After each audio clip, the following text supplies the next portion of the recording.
नमस्कार मित्रांनो, देवा काळजी कल्की चॅनलवरती तुमचे स्वागत आहे। बाहेर एकदम मुसळधार पाऊस आणि अशा थंडगार वातावरणात गरम पाण्याची आंघोळ करण्याची मजा काही वेगळीच असते। पावसाळा म्हटलं की वातावरणात एक वेगळीच थंडी जाणवते।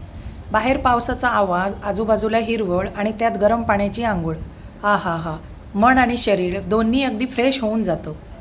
आपल्या गावाकडे कोकणात ना पावसाळ्यात अशी साधी सोपी मजा अनुभवायला मिळते।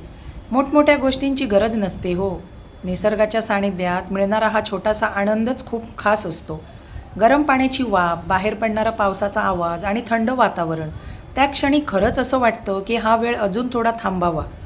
पावसाळ्यात गरम पाण्याने आंघोळ केल्यानंतर जो फ्रेशनेस मिळतो ना, तो दिवसभराचा थकवा विसरायला लावतो।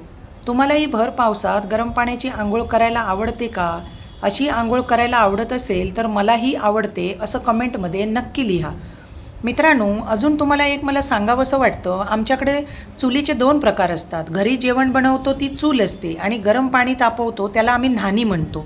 ही जी तुम्हाला व्हिडिओत दिसते ती आमची न्हाणी आहे आणि ह्या न्हाणीसाठी आम्ही पिढे, पिसुरुंडे, पोई, चुडताचे सापळे, चुडताच्या ज्या पात्या असतात त्या काढून सुकवून त्याचे पेंडे बांधून ठेवतो।